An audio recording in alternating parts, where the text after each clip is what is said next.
Hi guys, welcome back to Loki psychologist and हम आ गए हैं बायोसाइकोलॉजी के यूनिट 2 के पार्ट नंबर 2 के साथ।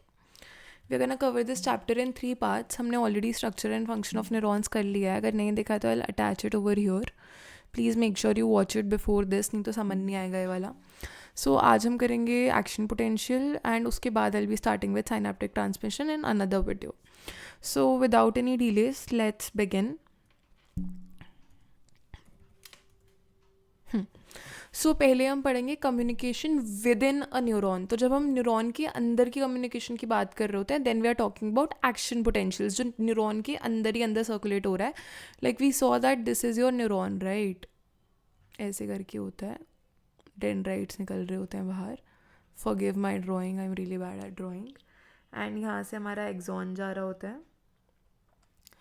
आफ्टर दिस वी हैव हमारे टर्मिनल बटन्स, ठीक है। यहाँ पे बने होते हैं टर्मिनल बटन्स। यहाँ होती है हमारी माइलिन शीट्स, नोड्स ऑफ रैनवीर। सो ये जो यहाँ से लेकर यहाँ तक या यहाँ से लेकर यहाँ तक का कम्युनिकेशन होता है that happens through a action potential. Let me know, मैंने तुम्हें बताया था एक्सॉन से सोमा और सोमा से एक्सॉन तक का ट्रांसपोर्टेशन, उसको हम क्या बोलते हैं? Comment down below. सो पहले लेट्स अंडरस्टैंड कि how neurons communicate internally. It is essential to grasping how the nervous system produces thoughts, actions, sensations and reflexes. Communication within a single neuron involves generation and transmission. So basically लंबा सा complex सा लिखा हुआ है, पढ़ लेना, मैं समझा देती हूँ। तो जो हमारा नर्वस सिस्टम है it does a lot of things for us, right? हमने पूरा भी पढ़ा था कि कैसे न्यूरॉन के बिना इवन टॉकिंग और जस्ट मूविंग आ फिंगर इतना सा is not possible. So everything is connected to our nervous system, be it your central nervous system और पेरिफेरल नर्वस सिस्टम। तो हमारी हर एक चीज़, be it thoughts, action, sensation, reflexes, it all happens through the nervous system. अब वो कैसे होता है? अगर हमारा एक सिंगल न्यूरॉन है और उसके अंदर कम्युनिकेशन हो रही है तो उसमें क्या होता है कि कुछ इलेक्ट्रिकल सिग्नल्स होते हैं जो जनरेट होते हैं, देन वो ट्रांसफ़र होते जाते हैं। If this is your neuron, I am not drawing it again guys. तो यहाँ से यहाँ तक हमारे पहले इलेक्ट्रिकल सिग्नल यहाँ जनरेट होगा, फिर उसके बाद यहाँ तक वो ट्रांसफ़र होगा। इसी के बीच आपके न्यूरो ट्रांसमीटर्स भी रिलीज़ होते हैं, टर्मिनल बटन्स पे रिलीज़ होते हैं which later connects with the दूसरा वाला neuron, but that is a separate part. वहाँ पे साइनेप्सेस आ जाते हैं। अभी will be talking about what an action potential is. जो हमारा इंटरनल कम्युनिकेशन होता है it is govern by neurons ability to maintain a membrane potential and generate a action potential. मैंने बहुत अच्छे से समझाया था कि मेम्ब्रेन पोटेंशियल क्या होता है and will go over it in detail अभी आगे भी, ठीक है। I am just giving you overview with the couple of first slides, उसके बाद हम डिटेल में जाएंगे।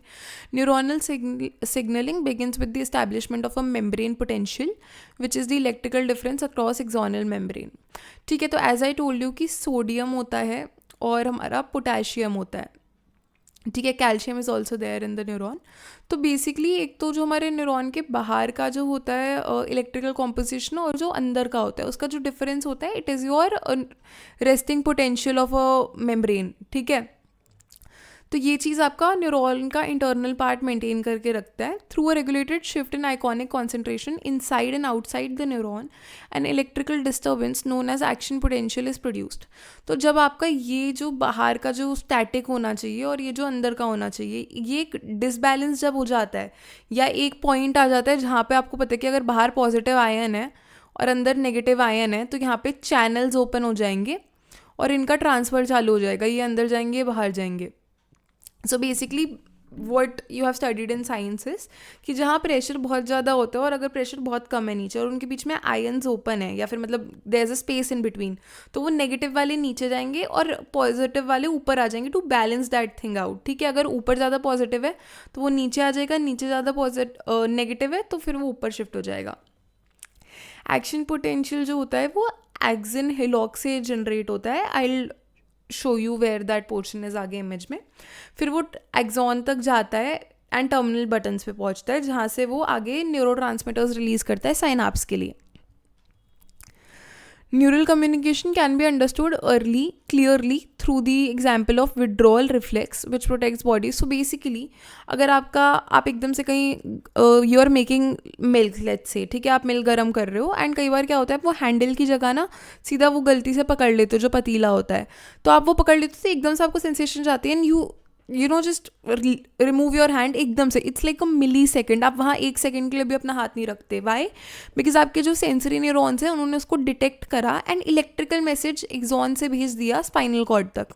जैसे ही वो टर्मिनल बटन पे पहुंचा उसने न्यूरोट्रांसमीटर्स को रिलीज करा और इंटर न्यूरॉन्स को एक्साइट कर दिया. इंटर न्यूरॉन्स के भी हमने 2 पार्ट पढ़े थे, लोकल और रिले. ठीक है. सो अच्छा, जो चीज़ मैं पूछती जा रही हूँ make sure you commented down below, क्योंकि उससे तुम्हारा रिविजन भी होगा. और कमेंट नहीं करे तो at least just go through your notes and just right it somewhere so that you can remember it. जैसे कि इंटर का फंक्शन क्या था, रिले का फंक्शन क्या था, सॉरी लोकल एंड रिले का. The interneuron then activates a motor neuron which sends the impulses to the muscles. अब हमारा इंटर न्यूरॉन गया और उसने मोटर न्यूरॉन को कहा कि भाई कुछ गलत है, इसको हटा तू. तो वो इम्पल्स गई और 1 सेकेंड के अंदर आपका वो हाथ हट गया. The muscle contracts, producing a rapid withdrawal of the hand. This pathway demonstrates how neuron communicates in sequence to generate an immediate behavioral response. अब रोल ऑफ इनहिबिशन की बात करते हैं. ठीक है, सारे के सारे अच्छा एक बात समझ लेना, साइनैप्स जो हैं वो न्यूरॉन के बीच में होते हैं, 2 न्यूरॉन के बीच में, और एक्शन पोटेंशियल जो होता है वो न्यूरॉन के अंदर होता है, एक ही न्यूरॉन के अंदर. तो सारे जो साइनैप्सेस होते हैं वो एक्साइटेटरी नहीं होते, कुछ करने के लिए नहीं होते. कुछ होते हैं इनहिबिटरी भी, जो कहीं ना कहीं आपका एक बहुत क्रिटिकल फंक्शन करते हैं बिहेवियर के अंदर. जैसे कि when you are holding a very hot cup तो वो पेन सिग्नल करता है एंड जो रिफ्लेक्स है वो नॉर्मली आप देख लो ऐसा होगा कि अगर आपने पतीला तो छोड़ दिया, बट अगर आपके हाथ में कांच का मग है तो आप वो छोड़ोगे नहीं, आप उसको थोड़ा सा ऐसे आपका हाथ जल रहा है तब भी आप नीचे रखोगे आराम आराम से. यू वोंट लीव इट एकदम से, क्योंकि आपको पता है, you know logically that if I leave it वो कप टूट जाएगा. So you force yourself to like put it on at a place, safe place, and उसके बाद आप ऐसे करते रहते हो, अरे जल गया. सो वो इनहिबिटरी फंक्शन है कि आपको पता है जहाँ पे रिफ्लेक्स होना चाहिए वहाँ आप होने नहीं दे रहे, because you logically know that if I do this the cost of it would be very high. ठीक है, तो इनहिबिटरी सिग्नल जो है वो हमारा न्यूरॉन से स्पाइनल इंटरन्यूरॉन्स तक जाता है. These interneurons release inhibitory neurotransmitter जो कि आपकी मोटर न्यूरॉन एक्टिविटी को सप्रेस कर देते हैं. कि पहले क्या हुआ, एक्साइटेटरी के अंदर हमने देखा कि वो मोटर न्यूरॉन की जो एक्टिविटी थी उसको बढ़ाया एकदम से, उसको क्या कहते हैं रैपिड विड्रॉल करवाया, मसल को कॉन्ट्रैक्ट करवाया. बट जब हमारा इनहिबिटरी सिग्नल जाता है तो वो न्यूरॉन से वो नहीं कहता कि इमीडिएट आपका रिफ्लेक्स नहीं जाता फिर उसके अंदर. तो इसलिए बहुत हमारा नर्वस सिस्टम बहुत कॉम्प्लेक्स और बहुत अच्छे तरीके से बना हुआ है, कैसे वो सारी चीज़ों को बैलेंस कर देता है. And you think of it कभी कि यार 1 सेकेंड से कम में हम लोग कितना कुछ कर लेते हैं ना, हमें खुद को पता नहीं लगता, but our body is functioning like that. ठीक है, ये एक बार विड्रॉल रिफ्लेक्ट वाला पूरा तो मैं समझा देती हूँ. तो बेसिकली आपका ये ब्रेन हो गया, ये स्पाइनल कॉर्ड हो गया. This was what your central nervous system. ठीक है, नर्वस सिस्टम के 2 पार्ट थे, सेंट्रल एंड पेरिफेरल.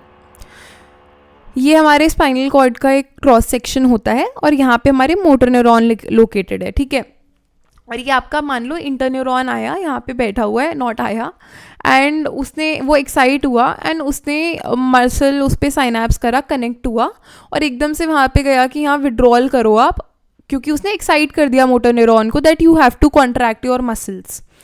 ठीक है, तो वो विड्रॉल निकलता है एकदम से एंड अब देखो आपने यहाँ पे जब टच करा प्रेस पे हाथ तो आपकी वो सेंसेशन आई, वहाँ पे जो एक्सॉन था आपके न्यूरॉन का उसने कहा oh my God this is something wrong, तो उसने यहाँ से आपका सिग्नल भेजा था. फिर यहाँ पे जब सिग्नल गया तो उससे मोटर न्यूरॉन को सिग्नल भेजा एंड देन यू एकदम से take your hand back. Then we have, अच्छा सो वही अगैन एक्सॉन भी डिटेक्ट कर सकता है, डेंड्राइट्स भी कर सकते हैं, ये सब चीज़ें मैं लास्ट में वो एक्सप्लेन कर चुकी हूँ.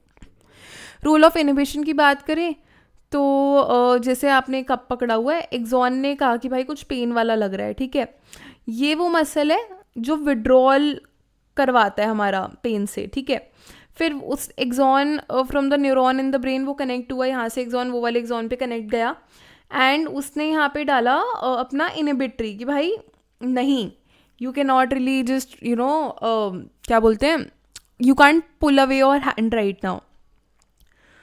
तो यहाँ तक आया। फिर उसके बाद it went to the motor neuron and then it figured out कि भाई ये इनहिबिट करना है, it is not, we don't need to cause a muscular contraction at the moment. तो पहले क्या हुआ, एक्सॉन से एक्सॉन तक गया हमारे ब्रेन के, एक्सॉन से इंटरन्यूरॉन तक गया, इंटरन्यूरॉन से हमारे एक्सॉन तक गया ब्रेन के दूसरे न्यूरॉन का, फिर वो दूसरे न्यूरॉन से कनेक्ट हुआ मोटर न्यूरॉन से, एंड देन यू रियलाइज कि हाँ भाई ऐसे नहीं करना वाली चीज़। Then we have electrical potentials of axon. तो मेम्ब्रेन पोटेंशियल की अब हम बात करते हैं, अच्छे से समझाती हूँ क्या होता है। एक जो रेस्टिंग एक्सॉन है वो अपना -70 मिली वोल्ट्स का वो पोटेंशियल मेंटेन करता है, ठीक है। ये चार्ज जो है, it is the difference of the membrane, it is termed as membrane potential, a stored form of electrical energy, ठीक है। तो आपकी बेसिकली एनर्जी जो स्टोर हो रखी है दैट इज़ -70 मिली वोल्ट्स। ये हमारा रेस्टिंग पोटेंशियल होता है। हाइपर पोलराइजेशन इज़ बेसिकली जब हमारा इनसाइड बहुत ज़्यादा नेगेटिव हो जाता है। डीपोलराइजेशन इज़ बेसिकली जब हमारा इनसाइड बहुत ज़्यादा नेगेटिव हो जाता है, तो बहुत ज़्यादा पॉजिटिव हो जाता है। तो अगर हाइपर पोलराइजेशन होता है तो न्यूरॉनल फायरिंग के चांसेस बढ़ जाते हैं, ठीक है। डीपोलराइजेशन होता है तो सॉरी मैंने वो गलत रीड कर लिया था। तो जब आपका हाइपर पोलराइजेशन होता है, जब इनसाइड एक पॉइंट से ज़्यादा नेगेटिव हो जाती है, -70 से ज़्यादा नेगेटिव हो गई, अगर वो -70.5 भी हो गई ना, तो आपके फायरिंग के चांसेस बढ़ जाते हैं। बट अगर हमारा पॉजिटिव बढ़ जाता है तो फायरिंग के चांसेस कम हो जाते हैं, बिकॉज पॉजिटिव बढ़ेगा तो ये कम ही होगा ना, it won't increase like that, negative नहीं जाएगा। और each neuron has a specific threshold of excitation, हर एक न्यूरॉन का अपना अपना थ्रेशोल्ड ऑफ एक्साइटेशन होता है। अगर डीपोलराइजेशन उस पॉइंट तक पहुंच जाता है तो एक्शन पोटेंशियल ट्रिगर होता है। So action potential is a rapid and a stereotyped shift in membrane change. तो या तो बहुत ज़्यादा डीपोलराइजेशन हो जाए एकदम से, तो एक्शन पोटेंशियल होगा, एंड देन उसके बाद हाइपर पोलराइजेशन होता है। सो बेसिकली मैं पूरा प्रोसेस इमेज के साथ समझाती हूँ, that would be better for you to understand.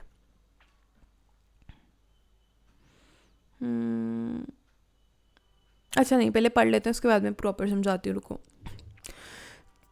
अब जो हमारे मेम्ब्रेन पोटेंशियल होते हैं, उसका रेस्टिंग मेम्ब्रेन पोटेंशियल रहे उसके लिए हमारे पास 3 फैक्टर्स होते हैं mainly.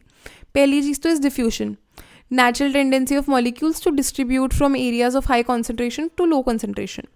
As ions are constantly in motion, they drift towards equilibrium within surrounding medium unless they are blocked by barriers such as neurons lipid membrane. तो बेसिकली डिफ्यूजन क्या कहते हैं, अगर एक जगह पे बहुत ज़्यादा प्रेशर हो रहा है तो वो दूसरी जगह पे मूव करेगा, ठीक है। जैसे कि हम सब ने साइंस में पढ़ा हुआ है, एसएसटी में भी पढ़ा हुआ है कि अगर एयर प्रेशर हाई है कहीं पे तो वो नीचे से ऊपर जाएगा। तो ये वाली चीज़ें होती रहती हैं। We have all done this in your sea वाला जो ब्रीज की बात जब हम करते हैं एसएसटी के अंदर, तो उसमें भी हमने सब पढ़ा हुआ है, बट नहीं पढ़ा नहीं याद तो it's okay. Basic idea is, अगर एक जगह पे बहुत ज़्यादा प्रेशर है और दूसरी जगह पे बहुत कम प्रेशर है, तो वो कहीं ना कहीं ज़्यादा वाला नीचे की तरफ आ जाएगा और कम वाला ऊपर की तरफ आ जाएगा, ताकि वो दोनों चीज़ें बैलेंस हो जाए। इलेक्ट्रोस्टैटिक प्रेशर की अगर हम बात करें तो जो कैटायंस होते हैं वो पॉजिटिव होते हैं एंड जो एनायंस होते हैं वो नेगेटिव होते हैं। अब लाइक चार्जेस एक दूसरे को रिपेल करते हैं और ऑपोजिट अट्रैक्ट होते हैं, तो माइनस माइनस रिपेल होगा, प्लस प्लस जो होता है हमारा वो रिपेल होगा। So we need minus and plus, they will get attracted towards each other. तो क्या होगा, कैटायंस अगर यहाँ पे सिर्फ कैटायंस लोकेटेड हैं और यहाँ पे सिर्फ एनायंस लोकेटेड हैं, तो यहाँ से वो ऊपर जाएंगे क्योंकि अट्रैक्ट होंगे, और यहाँ से नीचे आएंगे क्योंकि अगैन की यार अट्रैक्ट हो रहे हैं, पॉजिटिव नेगेटिव वाली चीज़।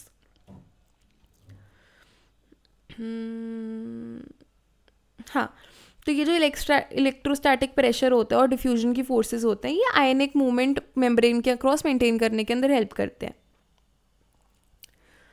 So this I already explain कि जो पॉजिटिव होंगे, अगर पॉजिटिव ज़्यादा है तो वो पॉजिटिव ऊपर जाएगा, नेगेटिव ज़्यादा है तो नेगेटिव नीचे आएगा, so that they get attracted. Positive होंगे तो वो अलग डायरेक्शन में जाएंगे because they don't want to be together. Same for the negative your magnets वाली चीज़, ठीक है। अब देखो जो ऑर्गेनिक एनायंस होते हैं विच इज़ ए नेगेटिव, वो हमारे मेम्ब्रेन के इनसाइड प्रेजेंट होते हैं, ठीक है, और वो मेम्ब्रेन को क्रॉस नहीं कर सकते हैं।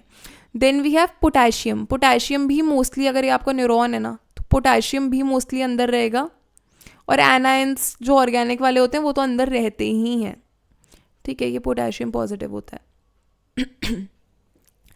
पर ये हमारे डिफ्यूजन से बैलेंस होते हैं। जब डिफ्यूजन की फोर्सेस चल रही होती हैं, इलेक्ट्रोस्टैटिक की फोर्सेस चल रही होती हैं, देन ये अंदर बाहर कर सकते हैं।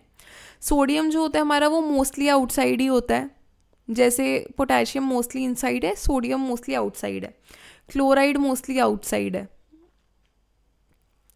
तो डिफ्यूजन के थ्रू ये अंदर आता है, क्योंकि अंदर वाला पॉजिटिवली ज़्यादा चार्ज्ड है तो ये अंदर आता है, बट इलेक्ट्रोस्टैटिक प्रेशर इसको दोबारा से बाहर भेज देती है। ठीक है, इलेक्ट्रोस्टैटिक प्रेशर और हमारा डिफ्यूजन दोनों फोर्सेस हमारी सोडियम को अंदर भेजती है। Now let's talk about the sodium potassium pump. बोल तो दिया मैंने अंदर बाहर होता है, कैसे होता है।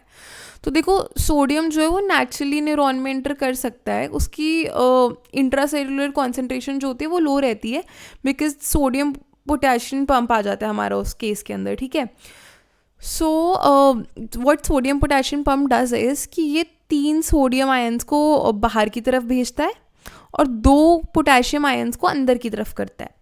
ठीक है, तो ये एक्टिव ट्रांसपोर्ट जो होता है इसके लिए हमें एटीपी की नीड है। एटीपी कहाँ पे प्रोड्यूस होता है? माइटोकॉन्ड्रिया के अंदर, एडोनिसिन ट्राइफॉस्फेट। तो ये नियरली 40% ऑफ न्यूरॉन की मेटाबॉलिक एनर्जी को यूज़ कर लेता है, बिकॉज मेमली जो मेम्ब्रेन है हमारे न्यूरॉन का वो हाईली परमिएबल नहीं है सोडियम के लिए, मतलब बहुत ज़्यादा सोडियम का इंटरेक्शन वो अलाउ नहीं करता है। पर जो हमारा पंप है वो इफेक्टिवली रेस्टिंग डिस्ट्रीब्यूशन मेंटेन करते रहता है दोनों का। सो बेसिकली जो हमारा रेस्टिंग पोटेंशियल होता है वो डिफ्यूजन के थ्रू आता है, इलेक्ट्रोस्टैटिक प्रेशर के थ्रू आता है, सिलेक्टिव मेंबर परमिएबिलिटी के थ्रू आता है। इट इज़ बेसिकली कि कौन से आयंस को आप अंदर आने दे रहे हो, कौन से आयंस को आप नहीं अंदर आने दे रहे हो, एंड सोडियम पोटेशियम पंप। पर जब बहुत सफिशिएंट लेवल पे डिपोलराइजेशन हो जाती है, एक थ्रेशोल्ड रीच करना होता है, और जैसे ही वो थ्रेशोल्ड रीच हो गया न्यूरॉन आपका एक्सन हिलॉक से एक्शन पोटेंशियल जनरेट करवा देता है, जो एक्सॉन के थ्रू ट्रैवल करता है और आगे न्यूरोट्रांसमीटर रिलीज होता है फॉर इंटर न्यूरोनल कम्युनिकेशन। अब देखो अच्छे से समझो, ये diagram is also very important. ठीक है, तो अब देखो हमारे जो दिस इज लेट्स से और cell membrane. Okay, let's say क्या ये है ही सेल मेम्ब्रेन। तो ये हमारा आयन चैनल है, ये सारे आयन चैनल्स हैं, ये ओपन होते हैं कि मतलब ये क्लोज और ओपन होते रहते हैं सेलेक्टिवली कि क्या अंदर आना है क्या नहीं आना। अब देखो जो बाहर की तरफ है उधर हमारे के का कॉन्सेंट्रेशन कम है, पोटेशियम का कॉन्सेंट्रेशन इज़ कम, और हमारा जो क्लोराइड का concentration it is very high. ठीक है, एंड हमारा सोडियम का concentration is also very high, but comparatively ये पॉजिटिव रहता है एरिया। ठीक है, पॉजिटिव इन नेचर, और जो इनसाइड ऑफ द सेल होता है वो नेगेटिव रहता है। ठीक है, इसके अंदर हमारा पोटेशियम रहता है और हमारा वो रहता है क्या बोलते हैं ए नेगेटिव एनियंस। तो ये वाले तो लीव कर ही नहीं सकते हैं, तो परमानेंटली यहाँ है, इसलिए यहाँ जो इनसाइड ऑफ द सेल होती है वो नेगेटिव रहती है। कुछ यहाँ पे क्लोराइड भी होता है और कुछ यहाँ पे सोडियम भी होता है। तो अब जो फोर्स ऑफ डिफ्यूजन होती है वो क्या करती है कि वो हमारा क्लोराइड को अंदर करती है कि अंदर जा, हमें नीचे भेजना है और हमारा कॉन्सेंट्रेशन बढ़ानी है क्लोराइड की। बट जो इलेक्ट्रोस्टैटिक प्रेशर होता है वो कहते हैं कि नहीं, नीचे ऑलरेडी नेगेटिव है, हमें ऊपर आना है, तो वो ऊपर बाहर फोर्स करती है। अब सोडियम की बात करें तो दोनों फोर्सेस ऑफ डिफ्यूजन और इलेक्ट्रोस्टैटिक प्रेशर नीचे भेजते हैं कि तुम नीचे जाओ, नीचे हमें कॉन्सेंट्रेशन बढ़ानी है अपनी। ठीक है, फिर यहाँ आके क्या हो जाता है, यहाँ पे जो हमारा पोटेशियम है उसको फोर्स ऑफ डिफ्यूजन बाहर भेजती है, बट फिर इलेक्ट्रोस्टैटिक प्रेशर कहता है कि नहीं, हमें नीचे नेगेटिव की नीड है, because already we have a lot of positive here, तो फिर वो नीचे भेजता है उसको। तो हमारा जो सोडियम पोटेशियम पंप होता है वो क्या करता है, अब तुम कहोगे कि यार पहले सोडियम तो हर जगह से अंदर ही आ रहा है ना, तो अंदर तो फुली पॉजिटिव हो जाना चाहिए, उसको क्या फोर्स आउट कर रहा है, तो उसमें आता है हमारा सोडियम पोटेशियम पंप। तो ये क्या करता है कि इनसाइड ऑफ द सेल से 3 सोडियम को बाहर फेंक देता है कि हमें तो भाई नीड नहीं है, और बाहर से 2 पोटेशियम को अंदर ले आता है। तो ये मतलब बेसिकली ट्रांसपोर्ट करते रहते हैं सोडियम और पोटेशियम को, इसलिए सोडियम का मेजॉरिटी आउटसाइड रहता है, बिकॉज वो मतलब भेजते जितना आ नहीं रहा सोडियम अंदर, उससे ज़्यादा तो बाहर भेज रहे होते हैं, एंड पोटेशियम तो अंदर भेजते हैं mostly. Now let's talk about action potential. हमने इतनी बात कर ली कि भाई ये ट्रिगर होगा वो ट्रिगर होगा तो एक्शन पोटेंशियल आएगा, बट एक्शन पोटेंशियल होता क्या है? It is a rapid short lasting change in neuron's membrane potential. अब भी जैसे कहा कि resting potential was -70 millivolts. ठीक है, तो इसको जो कुछ वेरी ब्रीफ रैपिड टाइम के लिए जो चेंज करता है उसको हम एक्शन पोटेंशियल कहते हैं। ये एक इलेक्ट्रिकल सिग्नल होता है जो हमारे एक्सॉन से ट्रैवल करता है इंफॉर्मेशन ट्रांसमिट करने के लिए। जब न्यूरॉन एक थ्रेशोल्ड ऑफ एक्साइटेशन पे पहुंच जाता है जिस पे वो ट्रिगर हो जाता है कि हाँ भाई अब आयंस चैनल्स जो है हमारे वो खुल जाएंगे, जिससे कि आपका ट्रांसपोर्टेशन अंदर की तरफ और बाहर की तरफ होते जाएगा। वैसे आयन चैनल्स बंद रहते हैं, बट जब लेट्स से बाहर बहुत ज़्यादा कॉन्सेंट्रेशन हो गई या अंदर बहुत ज़्यादा कॉन्सेंट्रेशन हो गई तो आपका वो चैनल्स ओपन होते हैं एंड फिर अंदर आने लगता है आपका सोडियम, क्लोराइड, पोटेशियम बाहर जाने लगता है। फिर उसके बाद अगैन पोटेशियम वापस अंदर आता है और सोडियम वापस बाहर आ जाता है through your sodium potassium pump. It follows a very important principle of all और नन, कि या तो आएगा तो पूरी तरीके से एक्शन पोटेंशियल होगा कि यहाँ से स्टार्ट हुआ तो वो पूरी इन्फॉर्मेशन पास करके रहेगा, otherwise it won't happen at all. तो आयनिक बेसिस की बात कर लेते हैं। मेम्ब्रेन पोटेंशियल जो होता है वो मूवमेंट ऑफ आयन से डिटरमिन होता है। ठीक है, 2 फोर्सेस एक्ट करते हैं आयन्स पे, डिफ्यूजन, इलेक्ट्रोस्टैटिक प्रेशर। बहुत सारे आयन्स होते हैं विच इज़ मेजरली हमारा सोडियम होता है जो बाहर कॉन्सेंट्रेटेड रहता है, पोटेशियम जो अंदर कॉन्सेंट्रेटेड रहता है, chloride and organic ions. Under resting conditions, Na should move outside, but sodium-potassium pumps prevents this by actively transporting 3 Na out for every 2K moved in. तो resting condition के अंदर आप कह रहे हो कि हाँ जो सोडियम है उसको बाहर उसको अंदर की तरफ आना चाहिए बिकॉज ऊपर की कॉन्सेंट्रेशन तो ज़्यादा है एंड आपका डिफ्यूजन भी अप्लाई हो रहा है, इलेक्ट्रोस्टैटिक प्रेशर भी अप्लाई हो रहा है, तो वो तो 100% अंदर आना चाहिए। बट क्योंकि हमारा सोडियम पोटेशियम पंप उस चीज़ को प्रिवेंट कर देता है, 3 सोडियम बाहर भेज के और 2 पोटेशियम अंदर लाके। Voltage dependent ion channel, so action potential जो है वो स्पेशलाइज्ड प्रोटीन चैनल से ड्रिवन है, जो कि या तो उसको ओपन करते हैं या बंद करते हैं, वोल्टेज चेंजेस पे वो डिपेंड करता है। ये चैनल्स जो है वो स्पेसिफिक आयंस को अलाउ करते हैं कि वो अंदर आए या वो बाहर जाए न्यूरॉन के। At most sodium channels are closed and the membrane is not highly permeable to Na। ज़्यादातर ये होता है कि जो हमारे सोडियम चैनल्स होते हैं वो अंदर बहुत ज़्यादा नहीं आ पाते क्योंकि जो मेम्ब्रेन है वो हाईली परमिएबल नहीं है। परमिएबिलिटी इज़ बेसिकली कितना आप अंदर आने दे रहे हो आयंस को। ठीक है, when the membrane reaches the threshold तो voltage gated Na channels open हो जाते हैं। वैसे तो ये बंद रहते हैं जैसे कि मैंने कहा, पर अगर एक पर्टिकुलर वोल्टेज आ गई, एक पर्टिकुलर आपने इलेक्ट्रिकल सिग्नल आ गया, तो ये जो हैं ये जो क्लोज थे ये अब ओपन हो जाएंगे एंड आपका जो सोडियम होगा वो अंदर आते जाएगा और इमीडिएटली अंदर की वो फिर परमिएबिलिटी बढ़ा देगा सोडियम के लिए। अब देखो ये आयन चैनल्स हैं, ये पहले बंद रहते हैं ऐसे, ठीक है। फिर यहाँ पे लिपिड मॉलिक्यूल्स होते हैं हमारे मेम्ब्रेन के, उस पर डिपेंड करता है कि आपका क्या थ्रेशोल्ड ऑफ एक्साइटेशन होगा, कब आपका एक्शन पोटेंशियल ट्रिगर होगा, कब नहीं होगा। और जैसे ही चैनल ओपन होते हैं आयंस उसमें से पास कर सकते हैं। Okay, so this is basically what it is.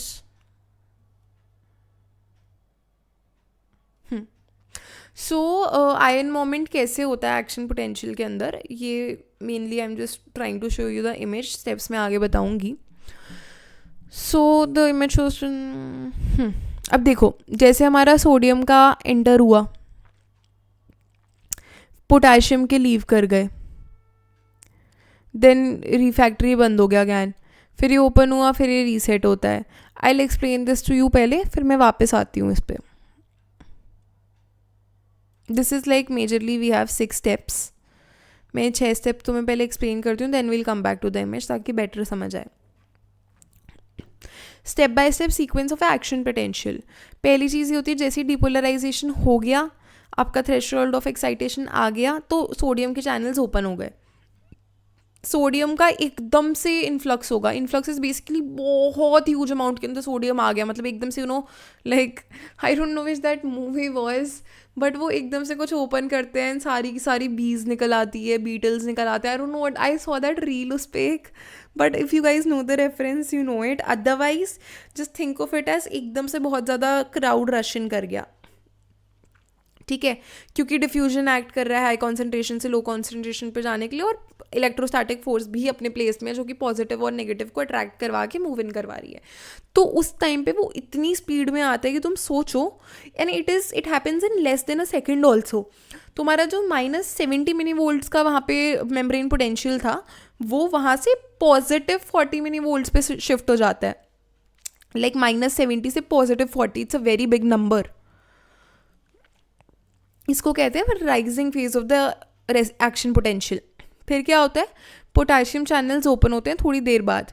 फिर जैसे ही वो ओपन होते हैं तो पोटेशियम जो है वो धीरे धीरे सेल से लीव करने लग जाता है। वाई? बिकॉज बाहर उतना ज़्यादा नहीं है हमारे पास पोटेशियम, अंदर भरा हुआ है, तो डिफ्यूजन के थ्रू वो बाहर जाएगा। इलेक्ट्रोस्टैटिक रिपल्जन भी होगा क्योंकि अब इतने सारे सोडियम आ गए तो इनसाइड बहुत पॉजिटिव हो गई है।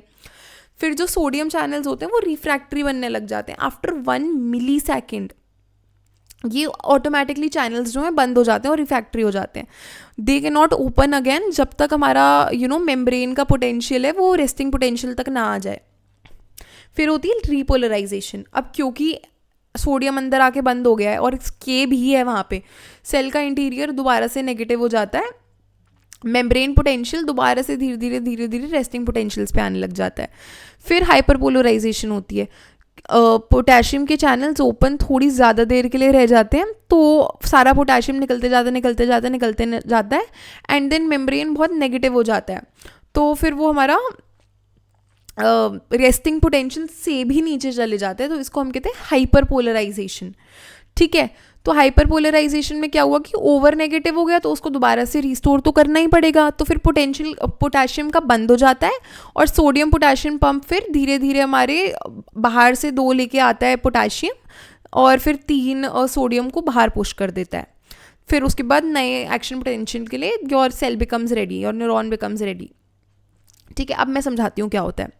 ये चीज़ मैंने ऑलरेडी बता दी कि सबसे पहले सोडियम आते गया +40 कर दिया उसने mini volts from -70 mini volts. ठीक है, फिर पोटेशियम धीरे धीरे धीरे धीरे लीव करने गया क्योंकि अंदर बहुत पॉजिटिव हो चुका है और बाहर पोटेशियम है नहीं उतना। फिर उसके बाद क्या होता है कि वो रिफ्रैक्टरी हो जाते हैं, मतलब सोडियम के जो चैनल्स ओपन हुए थे वो दोबारा से बंद हो जाते हैं। देन हमारा पोटेशियम के चैनल्स ओपन होते हैं and then potassium keeps on leaving. तो उसके बाद हमारा होता है हाइपरपोलराइजेशन। फिर उसके बाद होता है हमारा हाइपरपोलराइजेशन होता है क्योंकि अंदर का ओवर नेगेटिव हो जाता है, -70 से नीचे चले जाता है। After that your whole thing gets reset, sodium potassium pump apply होता है, सोडियम निकलता है, पोटेशियम अंदर आता है एंड देन अगेन मेम्ब्रेन बंद हो जाता है। ठीक है, तो ये हमारा -70 है। यहाँ से जैसे ही थ्रेशोल्ड ऑफ एक्साइटेशन आया, सोडियम अंदर आने लग गया। फिर उसके बाद this is basically your scale going from -negative to +40। तो फिर सेकंड हमारा स्टेप जैसे मैंने बताया कि पोटेशियम के चैनल्स ओपन होते हैं, तो पोटेशियम धीरे धीरे निकलने लग जाता है, तो वो धीरे धीरे करके 0 होता है। फिर उसके बाद हमारा वो जो सोडियम का चैनल्स होते हैं वो बंद हो जाते हैं, तो और कोई सोडियम अंदर आ नहीं सकता, पोटेशियम बाहर जाते जा रहा है। तो वो बहुत ही पॉजिटिव हो गया पहले तो। ठीक है, बहुत +40 तक उसका प्रेशर पहुंच जाता है। ठीक है, तो इट इज़ योर टॉप वाला एरिया, सबसे हाई पे पहुंच जाता है आपका एक्शन पोटेंशियल। देन धीरे धीरे आपका potassium is continuing to leave the cell, तो मेम्ब्रेन पोटेंशियल दोबारा से हमारे रेस्टिंग लेवल पे आ जाता है and after that your potassium channel closes and sodium का चैनल भी रीसेट हो जाता है। देन एक्स्ट्रा जो पोटेशियम होता है वो डिफ्यूज़ हो जाता है बाहर जाके। ठीक है, then we have properties of action potential. मैंने बता दिया ऑल और नन लो क्या होता है। सो एक्शन पोटेंशियल वही है कि फायर होगा या तो फुल स्ट्रेंथ पे होगा, कि मतलब वो फुल स्ट्रेंथ इज बेसिकली वो +40 तक पहुँचेगा एंड देन उसके बाद उसका नीचे आएगा। If it doesn't happen, if it does not go to +40 then it won't happen only, मतलब वो स्टार्ट ही नहीं होगा अगर वो 40 तक जा ही नहीं सकता। एंड जैसे जैसे वो ट्रैवल करते जाता है एक्सॉन के अंदर, वो वीक होते जाता है, वीक नहीं होता सॉरी, क्योंकि वो फुल स्ट्रेंथ पे जा रहा है, वो जाते जाएगा एंड व्हेन इट रीचेस फिर वो दोबारा आपका क्लोज हो जाएंगे सारे आयंस, तो दोबारा से membrane becomes at the resting potential. But that happens after आपका पूरा एक्शन पोटेंशियल हो चुका है, सोमा से एक्सॉन तक, एक्सॉन से सोमा तक चीज़ पहुंच चुकी है। It is a non decremental conduction. एक बार इनिशिएट हो गया तो वो फुल अपने एक जोन तक ट्रैवल करेगा, कोई उसका एम्पलीट्यूड कम नहीं होगा, कुछ भी कम नहीं होगा जब तक वो एकदम ख़त्म नहीं हो जाता पहुँच के. When action potential is triggered, its size remains the same as it travels down the axon. The graph at the top figure represents the size of the action potential as it moves from left to right. ठीक है, तो ये जैसे जैसे जैसे move करते रह रहे हैं, इसका जो ये वाला साइज है इट रिमेन्स कांस्टेंट. ये देखो, ये कांस्टेंट ही है. ये कितना, ये यहाँ से स्टार्ट हुआ, ये यहाँ तक बढ़ा, फिर यहाँ तक और बढ़ा, but your size will remain the same. Graph जो देख रहे हो it is the same height. तो उसका कोई भी क्या बोलते हैं, स्ट्रेंथ कम नहीं होती. It gives it all. Then we have the rate law. It is encoding signal strength. तो कुछ एक्शन पोटेंशियल जो होते हैं वो आइडेंटिकल होते हैं. Neurons encode intensity by changing the firing rate not the amplitude. तो अगर आपका फायरिंग रेट जो है वो हाई होगा, अगर मान लो बहुत स्ट्रॉन्ग स्टिमुलस देख लिया आपने, तो वो आपका फायरिंग रेट जो होगा वो बहुत हाई होगा. पर अगर आपने कोई वीक स्टिमुलस देखा है तो आपका फायरिंग रेट लो होगा. मतलब जैसे कि आपने गरम गरम उठाया वो, तो एकदम से आपका हिट करा ना वो, और आपने एकदम से नीचे रखा वो पतीला. बट अगर आपने कुछ बहुत जैसे अभी हमने एक्साइटेटरी और इनहिबिटरी की बात करी, उसमें भी पर अगर आप एक ऐसा मग उठा लो ना जो एकदम ही अनबेयरेबल है, तो हो सकता है तुमसे वो मग गिर जाए. हो सकता है तुम्हारा इनहिबिटरी वाला फंक्शन तब काम ना करे, क्योंकि वो बहुत हाई इंटेंसिटी का है. ठीक है, वो बहुत स्ट्रॉन्ग स्टिमुलस है, तो फायरिंग रेट इतना हाई होगा. बट अगर मान लो वो कप अगैन बहुत ज़्यादा नहीं है हाई, तो you will have some time to process it. अगर लेट्स से आप कहीं बाहर जा रहे हो एंड आधी रात को बाहर जा रहे हो, तो थोड़ी लाइट है, तो एक्सॉन जो होगा वो कम एक्शन पोटेंशियल फायर करेगा पर सेकेंड. ठीक है, पर तुम्हें पता नहीं है एक सेकेंड में कितने एक्शन पोटेंशियल्स फायर हो जाते हैं. और अगर मान लो तुम रात को निकले एंड एकदम से तुम्हारे किसी मुंह पे ना वो डाल दी, जैसे वो कैमरा में लाइट डालते हैं ना when you go to get your pictures clicked बाहर से, वो पता नहीं फ्लैश डालते हैं क्या बोलते हैं, वो बड़ी बड़ी जो लाइट्स होती हैं, तो तुम्हारे एकदम से आंखें बंद हो जाती है, एकदम से यू फील अरे यार क्या हो गया, तो वो वाली चीज़ हो जाती है. तो एकदम से हाई फायरिंग होगी. रेट लॉ यही चीज़ है. Strength of stimulus is represented by the rate of firing in an axon. Magnitude size of each action potential is always constant. Magnitude तो as I told you same ही रहता है. अगर week stimulus है तो तुम्हारे धीरे धीरे धीरे धीरे धीरे धीरे ऐसे पोटेंशियल्स जाएंगे. बट अगर तुम्हारा बहुत स्ट्रॉन्ग स्टिमुलस है तो एक साथ इतने सारे फायर हो जाएंगे. ठीक है, सॉल्टेटरी कंडक्शन होता है. ठीक है, आगे मतलब I tell you guys this in your synaptic transmission. मैंने याद करने के लिए रखा था but I forgot to edit it. So saltatory conduction होता है. Most mammalian axons are myelinated. ठीक है, विद माइलिन शीट्स फ्रॉम इधर ओलिगोडेंड्रोसाइट्स और अच्छा मैंने तुम्हें बताया था कि ओलिगोडेंड्रोसाइट्स कहाँ पे वर्क करते हैं और स्क्वान सेल्स कहाँ पे वर्क करते हैं. So here's a quick revision point. बताओ मुझे, अगर तुम्हें कमेंट करना है कमेंट करो, नहीं तो if you remember it's a very good thing. नहीं याद है तो go over your notes and याद करो कि पहली बात तो ये कौन से सेल्स होते हैं, किस कैटेगरी के अंदर आते हैं, और ये दोनों कहाँ कहाँ प्रेजेंट होते हैं, और माइलिन शीट प्रोड्यूस तो करते हैं. इसमें से एक है जो एक ही प्रोड्यूस करता है और एक है जो बहुत सारी साथ में प्रोड्यूस करता है. तो गो चेक दैट आउट अगर तुम्हें याद नहीं है तो. नोड्स ऑफ रैनवीर जो होते हैं वहाँ पे एक्सॉन हमारा एक्सपोज होता है, वहाँ से ऐसे कूद के जाते हैं आपके एक्शन पोटेंशियल्स जो होते हैं. Action potential regenerate only at the nodes jumping between them. This speeds the signal conduction and saves the energy because fewer pumps चाहिए होते हैं. आपको बस सीधा ऐसे ऐसे ऐसे ऐसे ऐसे करना होता है, तो आपका ATP कम लगता है. तो इसमें यही है, सॉल्टेटरी कंडक्शन का ही इमेज है. एंड डीपोलराइजेशन स्टिमुलस जैसे ही आया, यहाँ से आपका निकला एक्शन पोटेंशियल एंड यहाँ पे रीजनरेट हुआ नोड्स ऑफ रैनवीर पे, एंड देन दोबारा यहाँ आएगा, फिर यहाँ रीजनरेट होगा, फिर ये ऐसे जाएगा. ठीक है, so this is it for your action potential. मैं इसके आगे तो मैं बताऊँगी अपना साइनेप्टिक ट्रांसमिशन, जो मैं भी कह रही थी ना कि ये जो मैंने लिखा हुआ था ओवरव्यू फॉर लेटर स्लाइड्स. तो सॉल्टेटरी कंडक्शन जो होता है ये यहाँ से यहाँ तक तो हो गया, पर अब ये आगे कैसे ट्रांसफ़र होगा, एक और न्यूरॉन में कैसे जाएगा. ऐसे थोड़ी हो सकता है कि एक ही न्यूरॉन के अंदर इन्फॉर्मेशन अंदर बाहर चलती जा रही है, नहीं ना. So it has to get transferred. जैसे भी मैंने तुम्हें वो कप वाले एग्जाम्पल में बताया, तो कैसे यहाँ पे तुम्हारे सेंसरी न्यूरॉन्स के एक्सॉन ने सेंस करा, फिर तुम्हारे ब्रेन के किसी इंटरन्यूरॉन पे गया, इंटरन्यूरॉन से वो मोटर न्यूरॉन पे गया. तो all these things are happening, constant connection है. We have over 100 to 1,000 billions of neurons just in our nervous system. तो तुम सोचो बॉडी में कितना कुछ होगा. So like can you imagine just in your spinal cord, in your brain, and मतलब even in your central nervous system there are over 100 billion neurons. So that's crazy. So that's it for today guys, and I'll try to make this another video. भी अभी जल्दी से ख़त्म करा दूँगी तुम्हारा unit. I'll cover the whole syllabus before your 30th of this month only, ताकि उसके बाद तुम्हारे पास 10-11 दिन रहे अपना रिविजन के लिए, क्योंकि practicals and everything would be there.